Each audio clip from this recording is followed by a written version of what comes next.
Nyambura Waruingi, the founder and creative director of Akoia and Company. So there's one thing I just wanted to tell you about Akoia and Company is our focus in all this making is partnering up with others, literally looking for good collaborations rather than trying to rebuild everything from scratch, where we can work with other partners who are interested in the work that we're doing. And we're committed to producing and curating projects at the intersection of art, culture, immersive media, and gaming. I have recently expanded this enterprise to Montreal, Canada, to continue to center Black, African, Indigenous, and Brown storytelling and art practices in our work. So the company there is called La Perle Noire Immersive, and our mantra is Imagine Radically, and our prime directive, Come Play. So before we dive in, I have a confession to make. I am a non-gamer who makes games. So I will show you how I got there. So I present to you 3 interactive immersive experiences that influence the development of the multi-platform gaming experience, The Ground Screams to Whisper.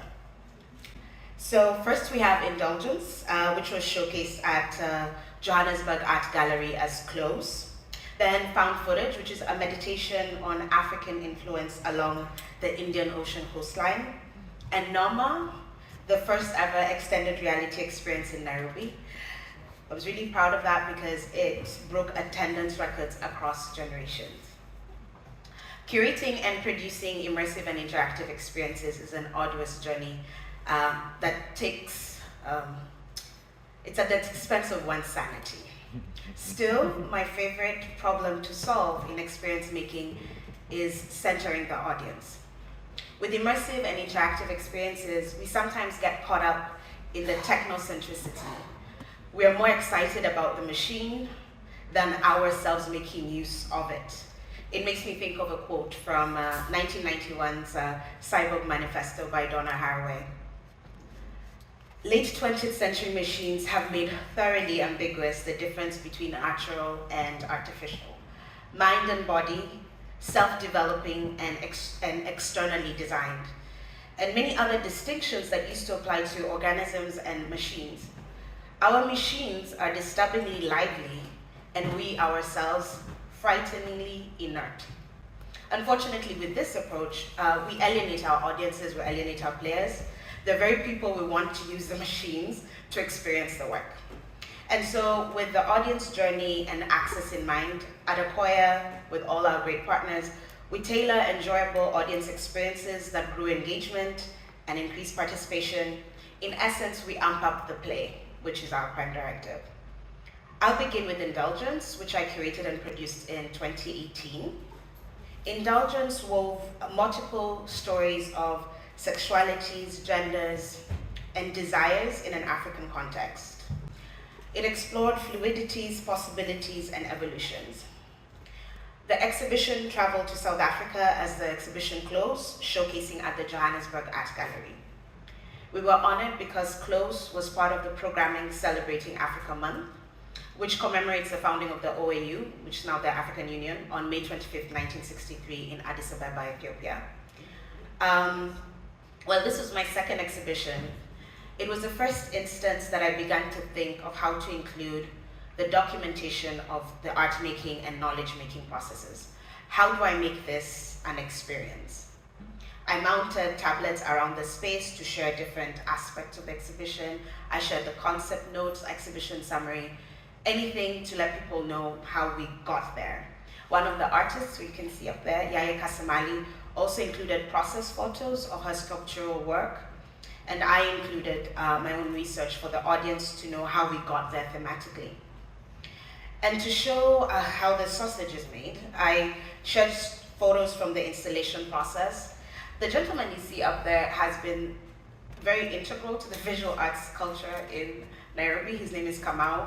He has been stretching canvases and mounting things for over 20 or 30 years. So there's history happening up there. And, you know, until even the hanging up to the vinyl setup.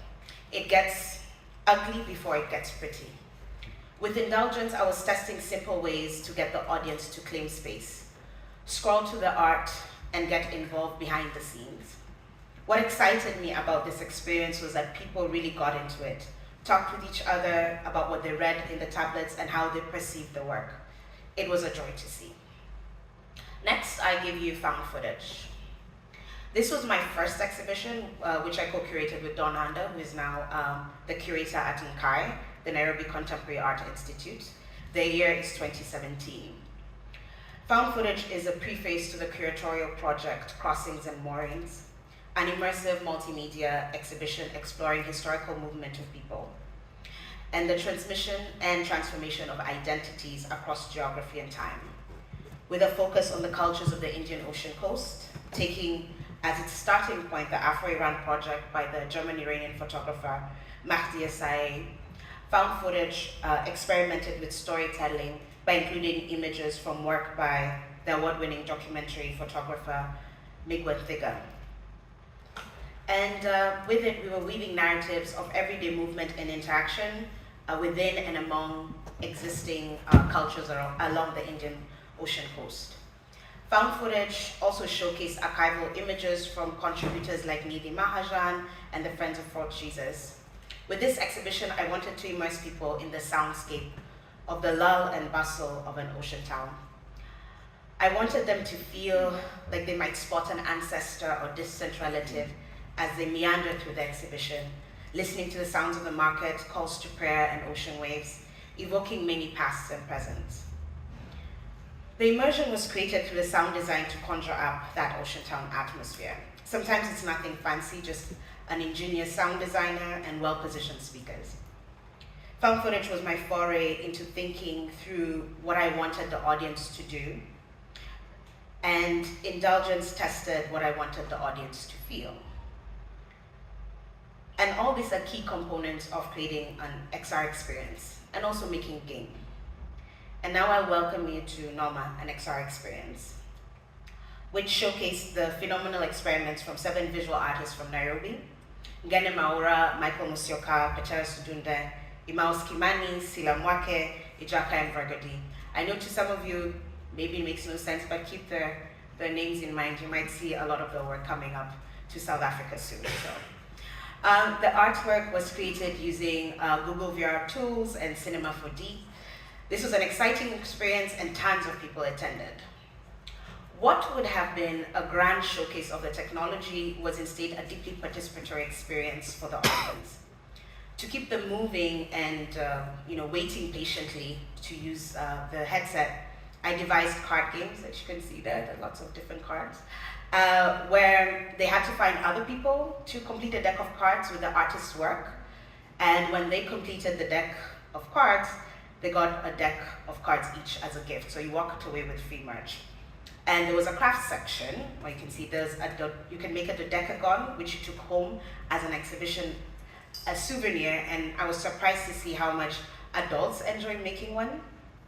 And with that dodecagon, you actually had quotes from the artist and the exhibition playlist. So you went away with music curated by a DJ.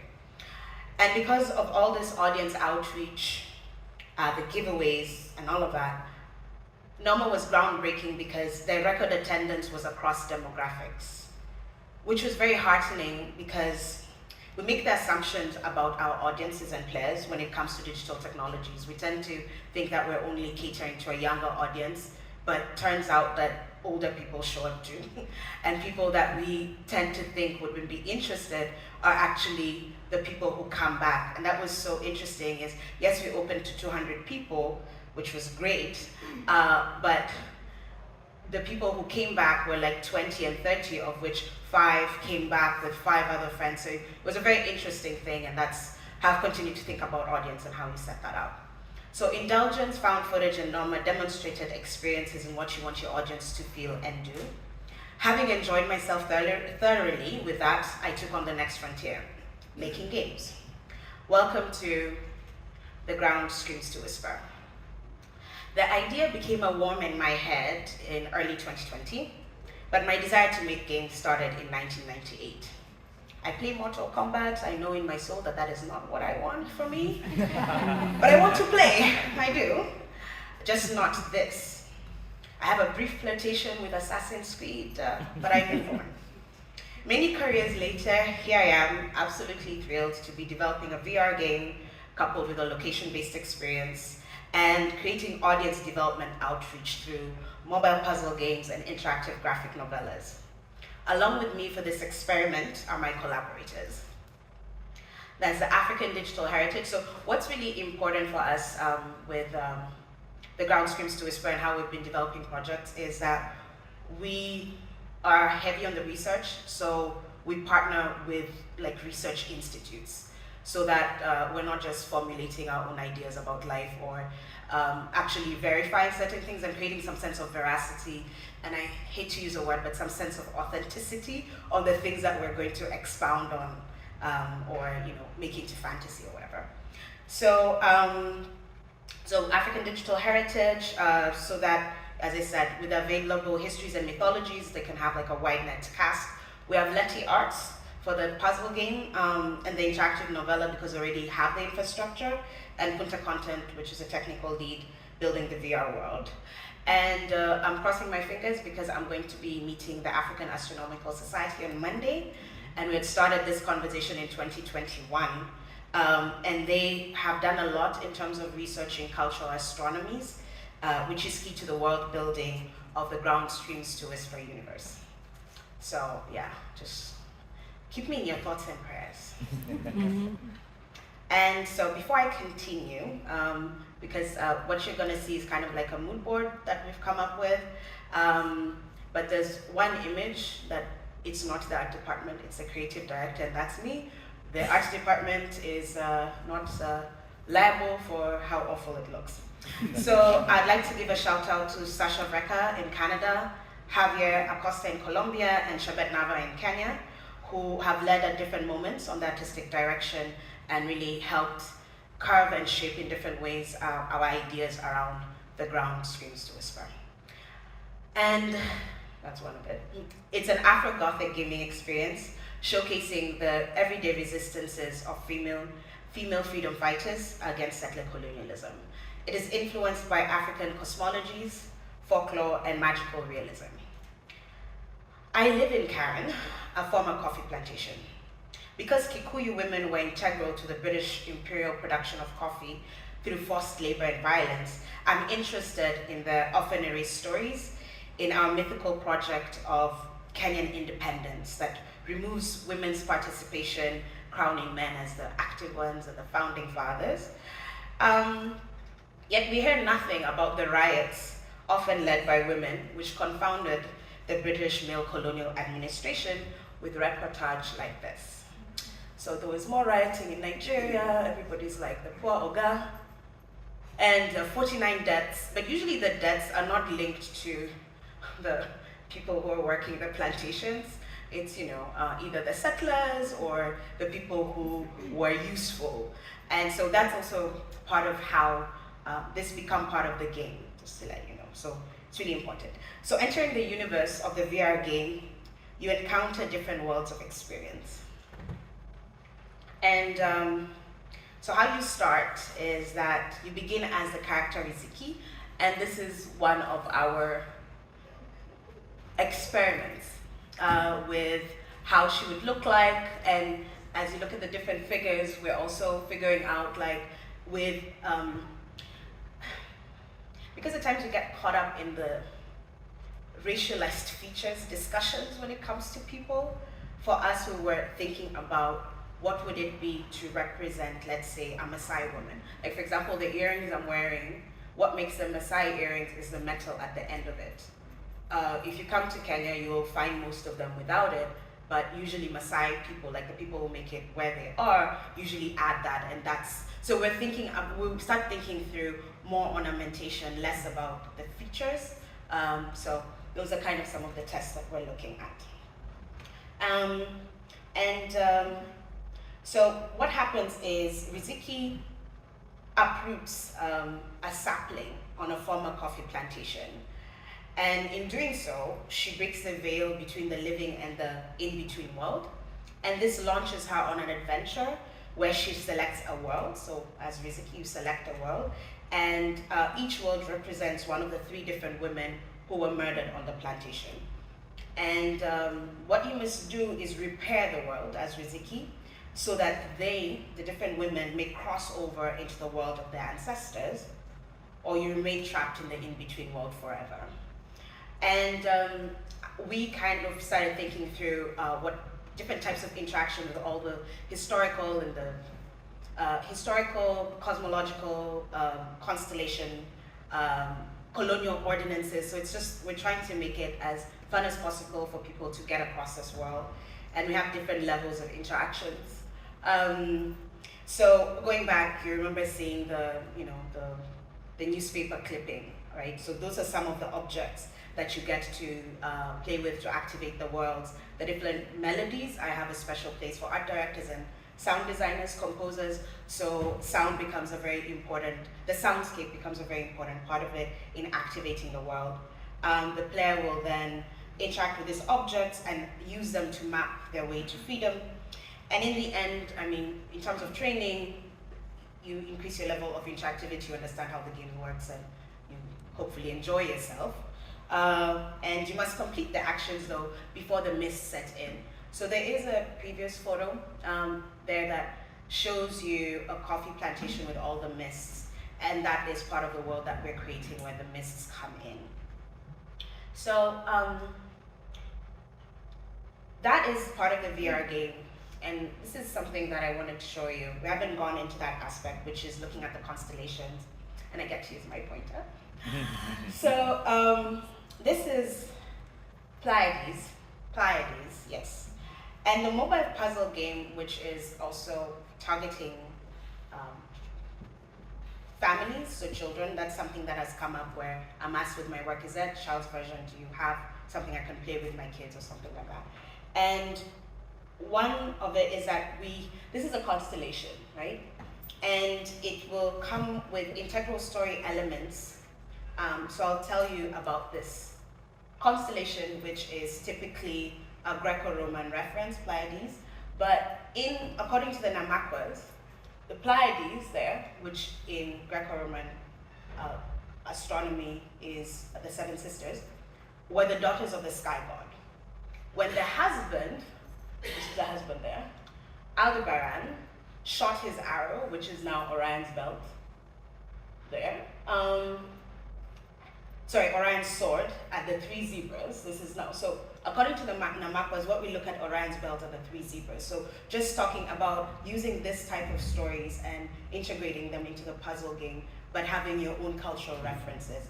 And that becomes a very integral part of how we start to showcase our own cultures in this type of games, and particularly looking at children's games. So it goes on that Betelgeuse, there he is a fierce lion, and it's a very brilliant, it's a red brilliant star. So you can see from their own cultural references what they used to tell the star system and the constellations. And so the arrow is shot at this fierce lion, which sat watching the zebras. There he sits still, shivering in the cold night and suffering thirst and hunger. So that's the story of this constellation, but told from the Namakwa's point of view, which is, as I said, that's what we're going into. And so also I was inspired to create the graphic novella to flesh out the characters of the game. That's Riziki, Mukami, and Yokabi, speaking aloud silences and erasures of women's participation, and particularly also the cultural link to land as custodians and protectors and part of environmental histories that we don't really talk a lot about.